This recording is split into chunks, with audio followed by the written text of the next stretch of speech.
Hey guys, my name's Maheer, this is Tim, and welcome to the Dental Debrief, where we talk all things dentistry. We own a clinic called Azure Dental in Inglewood, Perth, Western Australia. And today we're going to talk about what it's like to have your own clinic. So Tim, we're 8 months in.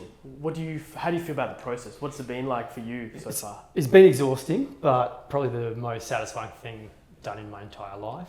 I think when you graduate from dentistry, most of the jobs you're working for a big corporate, owned by an insurance company or a private equity firm or something like that. And that personal aspect just, to be a healthcare provider, that personal aspect's just not there.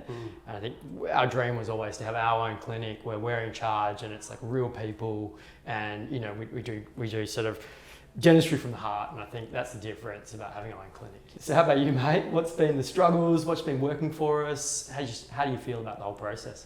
I guess I'd say the struggles have been, I'm with you, man, I'm so tired. I've never been this tired before. Yeah. But then, like you said, deeply fulfilled. It's just such a fun experience. Yeah. Watching it grow, watching the staff, develop their relationships with each other, watching happy patients come out, watching all the reviews come in.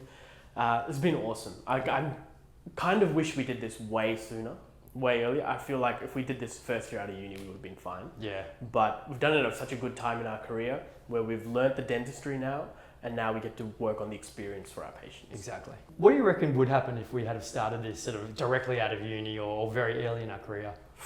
I guess we would become very good dentists really quickly, right? Because you can't run away from your work. You see all your bad work come back. But on the other hand, I still reckon it was such a good thing that we took about 10 years to learn dentistry. And like you've done orthodontics, you've done wisdom teeth, you've done implants. So that's made our clinic offer something very unique. Whereas if we just jumped in straight away, we'd be learning all these things on our patients. And it's a lot more stressful. I think we'd be under way more stress. Agreed. Would you say owning a clinic is the ultimate goal for a dentist? I think it depends on your personality. I think it's not for everyone. There's so many new stresses. When you go from an associate, your focus is just clinical, to now running a business and managing staff and all these other issues that arise. So I certainly don't think it's for everyone. I think if you just love dentistry and you just want to be like buried and immersed in it, then I think it's for you. But I think if dentistry is just a job to you, then practice ownership is probably not the right thing because it does take over your life. What about you? Do you reckon owning a clinic was your ultimate goal? I wouldn't have said that maybe 2 years ago. I kind of just enjoyed dentistry as my job. And then I was unsure and I was getting into more complex procedures, but didn't have the support. The clinic wasn't really built to support me. Yeah. And then I don't know what happened, but we just decided to go for it. And now I'm like, this is what I should have done. Yeah. I've just found my passion for dentistry on another level, Exactly. which I didn't have when I was an associate. I felt like I was kind of like another cog in the wheel. And you just see someone else's patients, you're taking over other dentists' treatment plans, you're not in control, you don't have all the tools you want.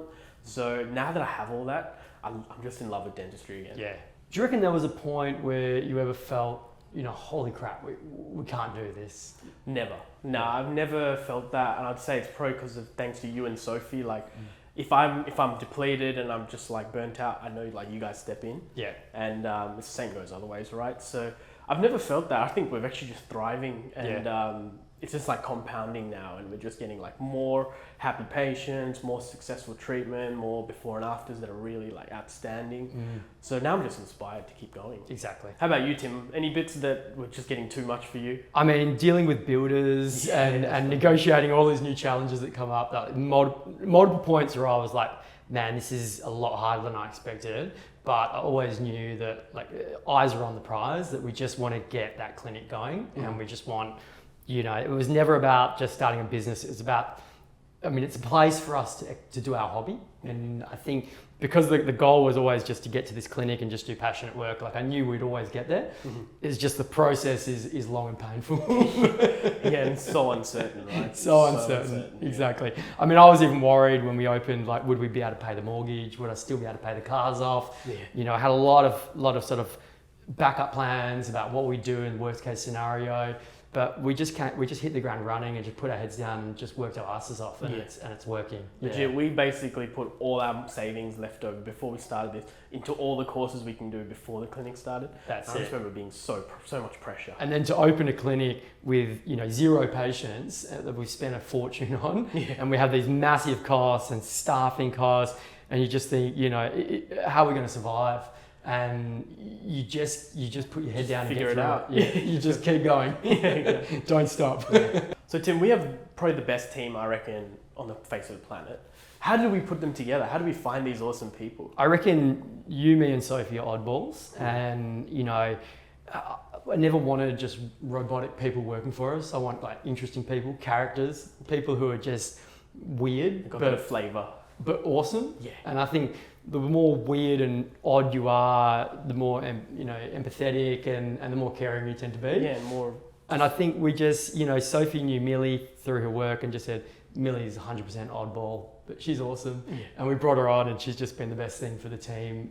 She's so driven and particular, but she also has a pet snail. So she brings it in every Thursday, right? So we just seem to have accumulated the most amazing group of people, and just seeing them happy and thriving is something I didn't realize would be such a good feeling. Yeah. So Maheer, we've got an awesome team. What do you reckon is the secret to collecting such an awesome group of people?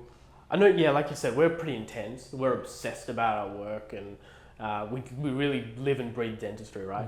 So I think our staff, hopefully you attract people that are a reflection of that, because I feel the staff here, they're so willing to put in extra hours, come in for an extra day, cover for someone. Yeah. So maybe it's a reflection of us, or just the brand we're trying to create and the standard we're trying to reach. And then you attract these cool people. I'm not sure how we found them, to be honest, but I'm just glad they're here. I think we just attracted weirdos. And it worked out for the best. Yeah. What's something you wish you knew before we sort of undertook this adventure of starting our own clinic? I think how easy it is to spend money. There's just so many cool toys to buy. We spent $5,000 on the logo. We just went crazy. Yeah. So probably be a bit more conservative if I'm doing the second time. Yeah. But then it all works out, and you figure it out. So I think I'd probably just plan a little bit more like that, and maybe shop around a bit with the builders and things like that. Yeah. But you just don't know. That's it. Yeah. We make mistakes and learn from them. Exactly. Any advice you'd give to a young dentist? They want to kind of follow our footsteps and launch something new, brand new clinic. Any advice for them? It's tricky. I think dentistry is a hard job, and you need to acquire the skills first, which goes back to saying, could we have done this straight out of uni?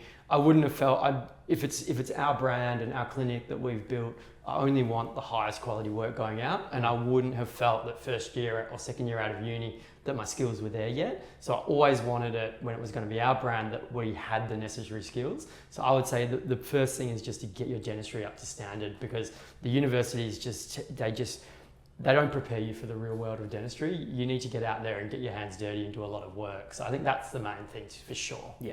Awesome, guys. Thanks for joining us for another episode of the Dental Debrief. If you've got any questions, any comments, anything you'd like to chat, just let us know in the comments. Hit like and let us know what you think.